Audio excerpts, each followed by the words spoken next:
नमस्कार, आप देख रहे हैं न्यूज इंडिया का सोशल मीडिया प्लेटफॉर्म और आपके साथ मैं हूं चारुल शर्मा। हमारी खास सीरीज हम न्यूज इंडिया के लोग में हम शुरुआत कर रहे हैं एक और कड़ी की, जिसका नाम है पत्रकारिता के पुरखे।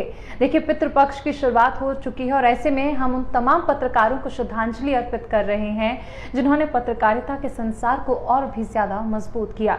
आज हम बात करने वाली हैं नीलम शर्मा जी की, जो किसी पहचान की मोहताज नहीं है, लेकिन उनके व्यक्तित्व के बारे में आज और भी बहुत सारी बातें होंगी। हमारे साथ मौजूद हैं कौशल कुमार जी। कौशल जी, नीलम जी यूं तो किसी पहचान की मोहताज नहीं है। उन्होंने पत्रकारिता के क्षेत्र में जिस तरह से कार्य किया, जो सौम्य छवि उनकी थी, वो मुझे नहीं लगता कि किसी पहचान की मोहताज है। किसी भी चैनल में अगर हम बात करें तो शुरुआत दिन से होती है जब हम ऑफिस आते हैं।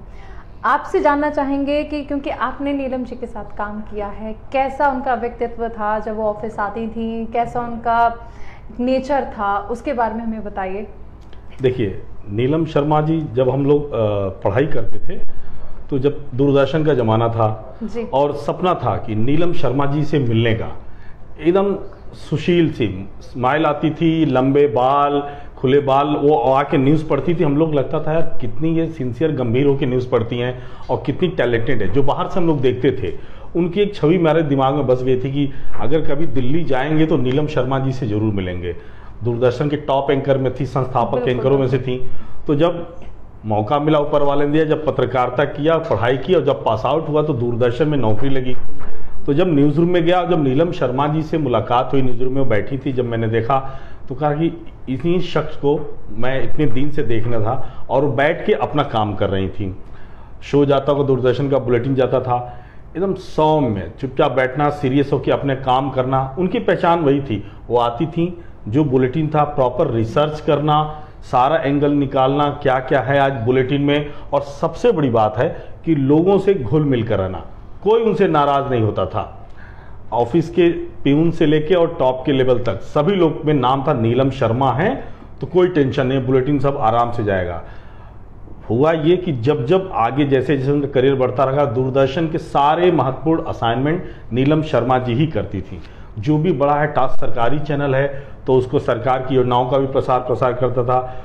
इसी वजह से उनको नारी शक्ति सम्मान भी दिया गया। और नारी शक्ति सम्मान की ही तस्वीरें हम दिखा भी रहे हैं, क्योंकि हमारे जो कार्यक्रम है पत्रकारिता के पुरखे, हम श्रद्धांजलि अर्पित कर रहे हैं तमाम पत्रकारों को। नीलम शर्मा जी के व्यक्तित्व के बारे में हमने जिस तरह से जिक्र किया, जिस तरह कौशल जी ने उनके व्यक्तिगत जीवन पर और भी ज्यादा बातें बताई, ये वो तस्वीरें हैं जो हम दिखा रहे हैं जिस दौरान उन्हें नारी शक्ति पुरस्कार से सम्मानित किया गया था 2019 में। जी। और प्रणब मुखर्जी जो राष्ट्रपति थे, रामनाथ कोविंद जी जो राष्ट्रपति थे, उन्होंने ये पुरस्कार उन्हें दिया था। आपसे जानना चाहेंगे, क्योंकि आपने जिक्र किया कौशल जी की आपकी इच्छा थी उनसे मिलने की, कैसा वो पल था उसके बारे में बताइए। जब आपने उन्हें पहली बार देखा न्यूज रूम में काम करते हुए, उनसे रूबरू हुए आप, तो क्या लगा? देखिए, अब नए नए पत्रकारिता से पास आउट हुए थे, नौकरी मिली तो एक डर रहता है कि यार इतनी सीनियर एंकर हैं, कैसे बात किया जाए। तो न्यूज़ रूम में गए, वो आई ऑफिस में आके अपना बैठ, तब वो दूरदर्शन जो ऑफिस था वो खेलगांव में हुआ करता था, बाद में मंडी हाउस शिफ्ट हुआ। तो जब गए तो अपना मैम न्यूज़ रूम में काम कर रही थी। तो हम जो कई दोस्त थे जो जॉब करते थे दूरदर्शन में, तो उनसे गए तो हम लोगों ने आपस में डिस्कस किया कि यार मैं तो नीलम शर्मा जी से मिलना चाहता हूँ, मिलवा लें। और हमारे एक और आइडियल थे अशोक श्रीवास्तव जी थे, जो साथ में काम करते थे सर। तो हम लोग गए, 3-4 लोग दोस्त गए, अपना आराम से मैम को नमस्ते किया, बात किया। मैम बहुत खुश हुई, कहाँ से पास आउट हो, या आईएमसी से पास आउट है, अच्छा आईएमसी से हुई हो। उसके बाद वो बातचीत का दौर शुरू हुआ और मेरे लिए गर्व का विषय वो बना, जब मैं दूरदर्शन में नौकरी करता था तो एक एहसास प्रोग्राम जो जिसका मैं प्रोड्यूसर था और रिपोर्टर भी था, वो लॉन्च हुआ था। मुझे याद है एहसास के बारे में, बहुत फेमस था और बहुत ज्यादा उसकी लोकप्रियता। हाँ जी। हर किसी के, और कोई युवा, अब ये नहीं कह सकते कि किसी खास वर्ग में वो लोकप्रियता थी, युवाओं में भी उसका क्रेज था, उसका बहुत ज्यादा लोकप्रियता। सामाजिक मुद्दों पे वो कार्यक्रम ज्यादा आता था, तो उसके लिए मैं देश भर में रिपोर्टिंग किया करता था और आके स्क्रिप्ट लिखना, उसके बाद जो है ऑन एयर जाता था।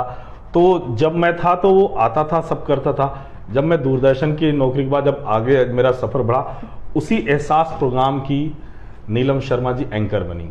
ये मेरे लिए फ़ख्र की बात है कि जिस को मैंने सींचा था, मैम ने वो आगे बढ़ाया।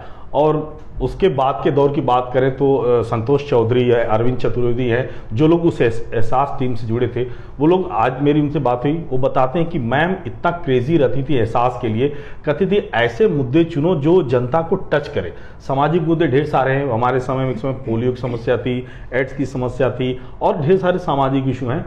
उन मुद्दों को उठाओ जो जनता तक सीधे पहुंचे, उनकी आवाज बने, हाँ सीधा सरकार हो, और वो उनकी आवाज बने।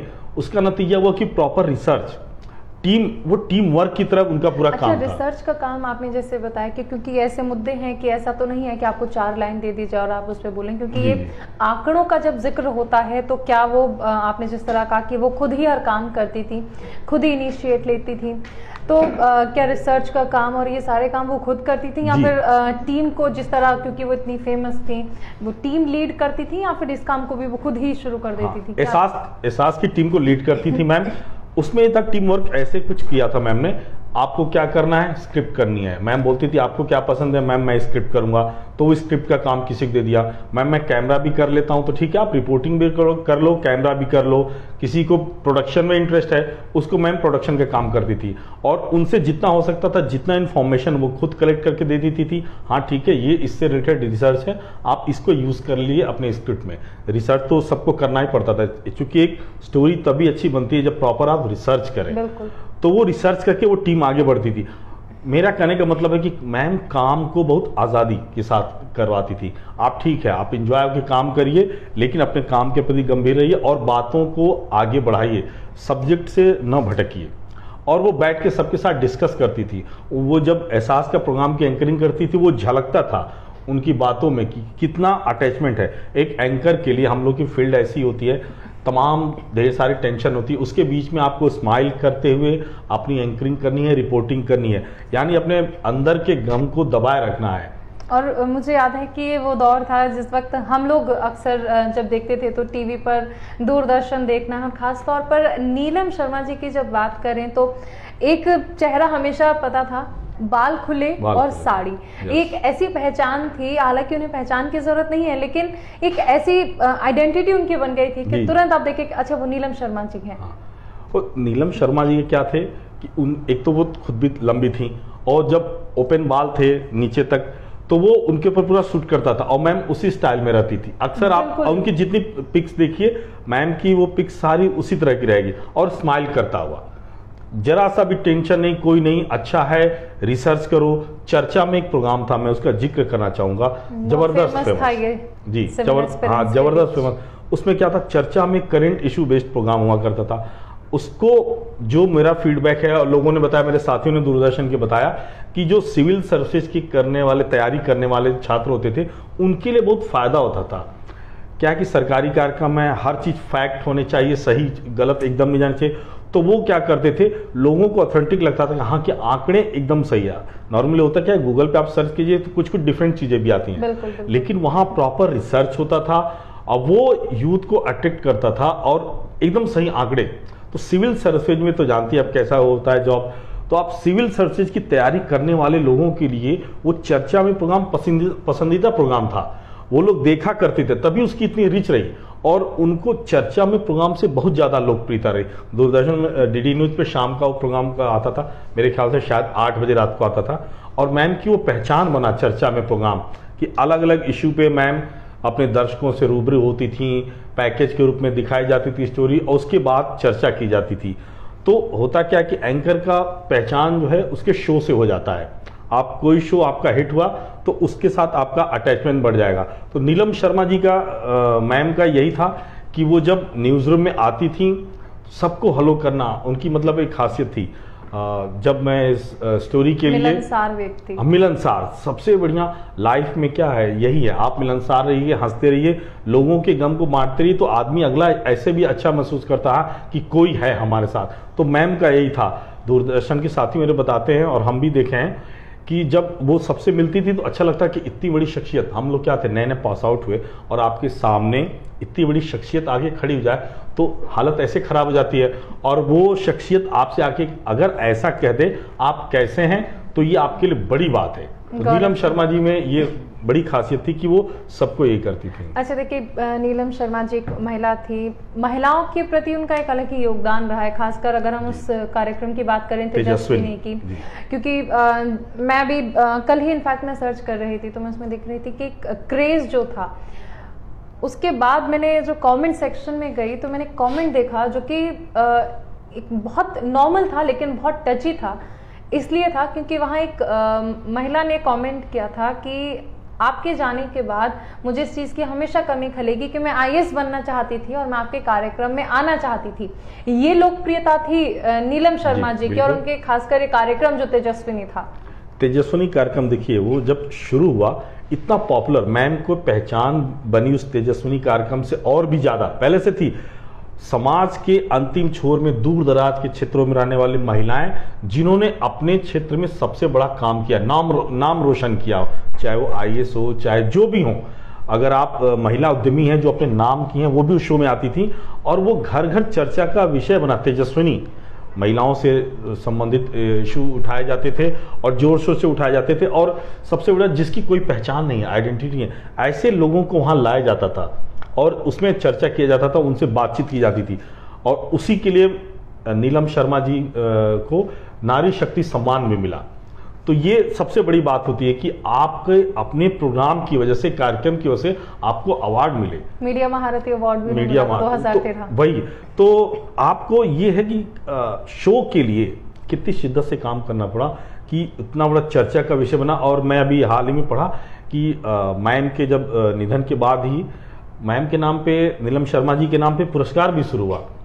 अच्छा, तो ये बड़ी बात होती है कि आप इतना कद आपका इतना ऊंचा हो जाता है काम करते करते, और लोगों के साथ अटैचमेंट। और पत्रकारिता का क्षेत्र ऐसा ही है, आप लोगों से जाते हो, मिलते हो, एक स्टोरी करने जाती हैं आप और 10 स्टोरी निकल के आती हैं। बिल्कुल, अगर आप प्रॉपर वहां रिसर्च करें, कुछ भी है, अगर हम लोग नीलम शर्मा जी पे जब रिसर्च कर रहे थे तो उनसे ढेर सारी स्टोरी और भी मिली।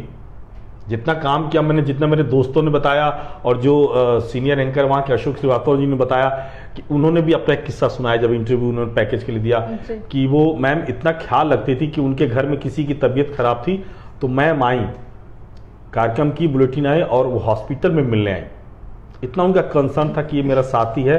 और अशोक श्रीवास्तव सर बता रहे थे, जो कि वो दूरदर्शन के खुद वरिष्ठ एंकर हैं, और मैम का उनसे कंपटीशन चलता था। जैसे अशोक श्रीवास्तव सर ने बोला कि नीलम शर्मा मैम 19 साल के साथ ये रहे करीब अशोक श्रीवास्तव जी, और 20 साल करीब नीलम शर्मा मैम नहीं। उन दोनों लोगों में हेल्दी कंपटीशन था।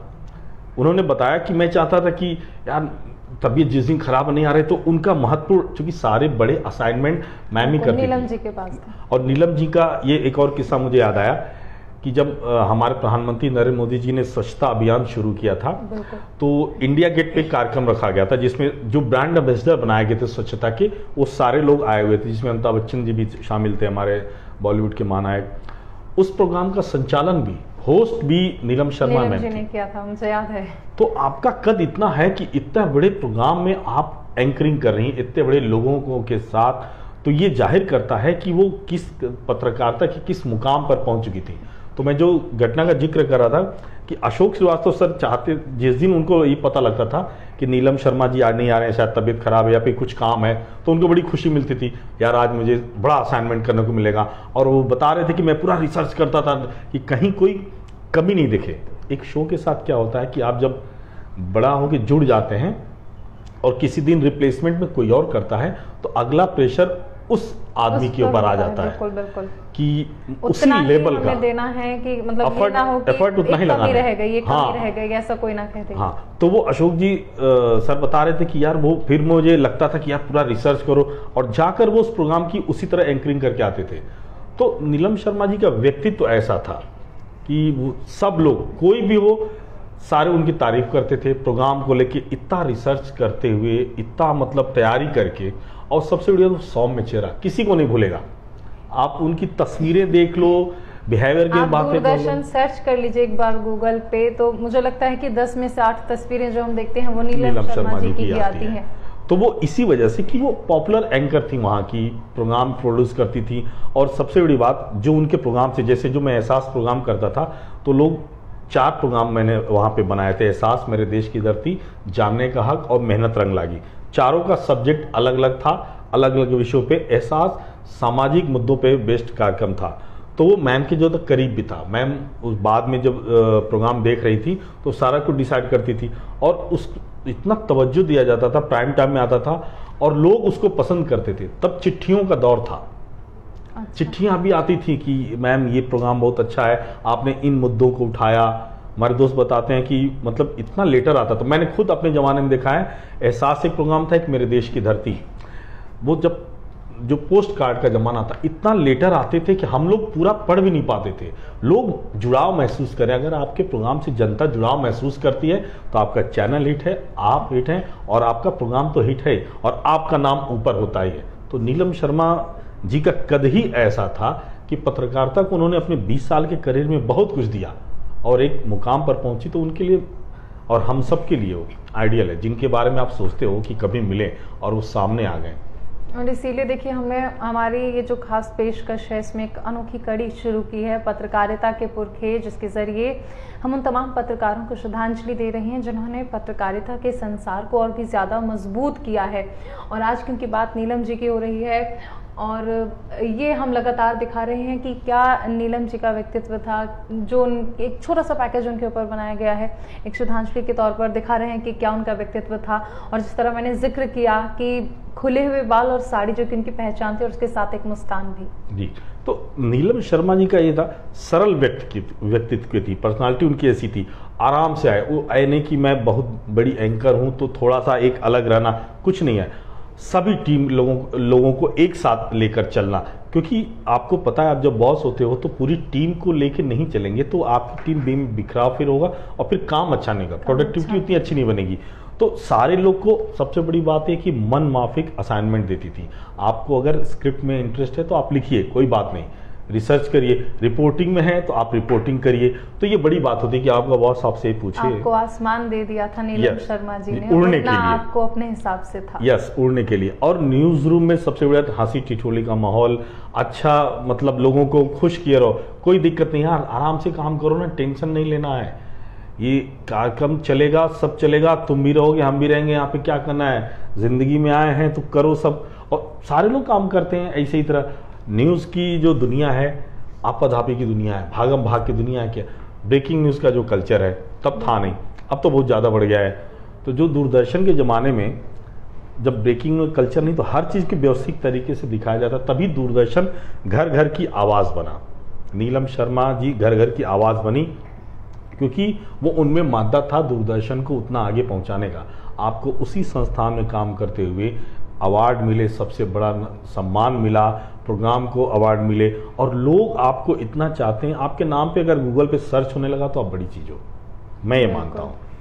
अभी आपने जिक्र किया कि 20 साल का, क्योंकि हम सभी जानते हैं उनका करियर रहा है, दूरदर्शन से उन्होंने शुरुआत की थी, संस्थापक एक तरह से एंकर शुरुआती एंकर्स वहाँ पर रहे हैं, उनमें नीलम शर्मा जी थी। कभी इस 20 साल के दौर में आपने जिस तरह जिक्र किया कि वो सरल सौम्य मुस्कान के साथ हमेशा आती थी, इन 20 सालों में आपने उनकी अगर एंकरिंग की बात करें तो कुछ चेंजेस आपको लगे? क्या लगा कि वक्त के साथ नीलम जी ने अपनी पर्सनालिटी को बदला या फिर वही जैसी वो थी उन्होंने हालांकि हर प्रोग्राम की अगर हम बात करें, चर्चा में बात कर ले तो वो अलग थी, करंट अफेयर से रिलेटेड था, एहसास की बात कर ले तो उनका व्यक्तित्व वहाँ एकदम अलग था, क्योंकि एक एंकर जो होता है वो हर प्रोग्राम के हिसाब से खुद को ढाल देता है। जी बिल्कुल नहीं, मुझे ऐसा लगा नहीं, क्योंकि होता क्या है कि जो प्रोग्राम थे वो वीकली शो टाइप से थे तो वो एक अलग मूड में रिकॉर्ड हो जाते थे। जो उनका डेली का बुलेटिन रहता था, उनको पता था कि आज चर्चा में जैसे प्रोग्राम में टॉप की न्यूज़ ये है, हमें इस पे रिसर्च करना है, हमें इस पे चलना है। एग्रेसिव रही अपने प्रोग्राम के प्रति, तो पजेसिव और अग्रेसिव दोनों थी, लेकिन कभी भी उन्होंने संयम नहीं खोया। शालीनता पूर्वक सारे मुद्दों को उठाया, चर्चा किया और लोगों को सही फैक्ट से रूबरू कराया। सरकार को भी उसकी चीज़ें बताई, जहां अगर कभी कुछ सुधार करने की जरूरत हो, किसी चीज़ को आगे बढ़ाना हो, तो उन्होंने अपने कार्यक्रम के जरिए, अपने एंकरिंग के जरिए जनता के सामने रखा। और सबसे बड़ी बात कि किसी भी इशू को भटकने नहीं देना विषय से, ये उनकी सबसे बड़ी खासियत हुआ करती थी। इस सब्जेक्ट से नहीं भटकें, अपने जो है प्रोग्राम को सही रखें और जनता तक सही तथ्यों को पहुंचाएं। ये नीलम शर्मा जी की खासियत थी, इसीलिए वो सौम्य चेहरा, मुस्कुराता चेहरा हमेशा सबके जहन में आता है। और ये हर पत्रकार की जिम्मेदारी होती है कि जो फैक्ट्स एंड फिगर्स हैं उसमें किसी तरह की कोई गड़बड़ ना हो, कोई गलती ना हो, क्योंकि जनता हम पे विश्वास करती है और वो विश्वास डगमगाना भी नहीं चाहिए। कौशल जी, वाकई आपसे बात करके लगा कि नीलम जी के बारे में बहुत कुछ हमें भी जानने को मिला, हमारे दर्शकों को भी जानने को मिला। और इसी तरह ये हमारी जो खास कड़ी है ये अगले 15 दिनों तक इसी तरह जारी रहेगी। पितृपक्ष में न्यूज़ इंडिया की तरफ से एक छोटा सा श्रद्धांजलि हम लोग दे रहे हैं तमाम पत्रकारों को, जिन्होंने पत्रकारिता के संसार को और भी ज़्यादा मजबूत किया है, इस पेड़ को और भी ज़्यादा रोपा है। और इसी के साथ हमारे साथ इस खास कड़ी में फिलहाल इतना ही। आप बने रहिए न्यूज़ इंडिया के साथ।